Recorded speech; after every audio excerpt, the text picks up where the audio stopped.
जगू शकत मी रुद्रशिवाय? कशी राहू मी त्याच्यापासून लांब? मी येते तिकडे. हे बघ, असं वेड्यासारखं काही करू नकोस. होय, मी आहे वेडी. आणखी काही दिवस त्याच्यापासून लांब राहिले ना, ठार वेडी होईन मी. आई, मी येऊ ना तिकडे? हे बघ, काही दिवस तरी माझी शपथ आहे तुला, इथे येण्याचं नाव सुद्धा काढू नकोस तू. पण का? अगं, देवेंद्र माणसात नाहीये. तो काहीही उलटसुलट करू शकतो. आणि रुद्रची चिंता करू नकोस. मी स्वतः, शैलेंद्र, सोनाली, आम्ही काळजी घेऊ ना त्याची. ज्या गोष्टीसाठी मी आयुष्यभर वाट बघितली ती हातची आता जाऊन देऊ मी? पण पाटील म्हणले नव. पाटील गेले खड्ड्यात. कोणाच्या सांगण्यावर ना मी माघार घेणार नाही. माझा निर्णय मी बदलणार नाही. आबा, ते पाटील काहीतरी उगीच कारणं पुढे करतायत का? तर जावयाला खासदार बनवायचं आहे. डाव आहे त्यांचा आबा, डाव. पण इलेक्शन मध्ये आपटला तर तुझ्या स्वप्नांची माती होईल, माती. अरे आमचं ऐक देवेंद्र, वर्षभरासाठी का होईना तुझ्या खासदार होण्याच्या इच्छेला मुरड घाल. मग आम्ही बरोबर आम्हाला हवे तसे फासे टाकतो की नाही ते तू बघच. आबा,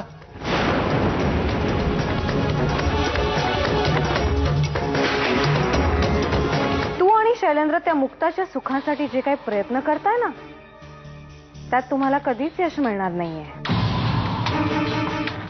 असं का बोलतायत वहिनी तुम्ही? कारण मुक्ता आणि तिच्या सुखांच्या मध्ये ही जागृती नेहमीच उभी आहे, कळलं? त्या मुक्ताला हरवण्यात आणि दुखवण्यात मी कधीच कमी पडलेली नाहीये. त्यामुळे तू आणि शैलेंद्र या नसत्या फंदात पडला नाही तर त्यात तुमचंच भलं आहे सोनाली. आमचं भलं कशात आहे ना, हे न समजण्या इतके तर आम्ही मूर्ख नक्कीच नाही आहोत. आणि तुम्ही मुक्ता वहिनींबरोबर जे काही वागला आहात ना, ते या घराण्यालाच काय तर तुमच्या स्त्रीपणालाही शोभून दिसत नाही. शंकरराव गायकवाडांना मुक्ताच्या बाजूनी आणखीन एक दणका आपल्याला लवकरच द्यायचा आहे. येस मम्मा, नक्की. देवेंद्र तयार झालाय. काय सांगताय? वय, आणि आम्हाला बी तुमचं म्हणणं पटलं बघा.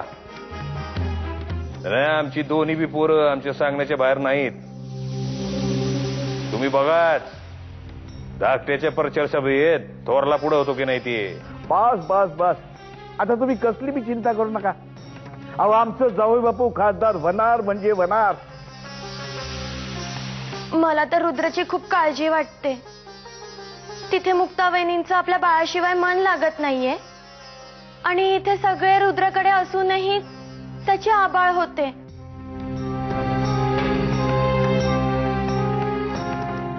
ह्यांना रुद्रला सांभाळायचंच नव्हतं तर मुक्ता वहिनींबरोबर पाठवून द्यायचं होतं ना. जागृती आणि देवेंद्रच्या मनात काय चाललंय हे तो ईश्वरही ओळखू शकत नाही. मला माझा रुद्र हवाय.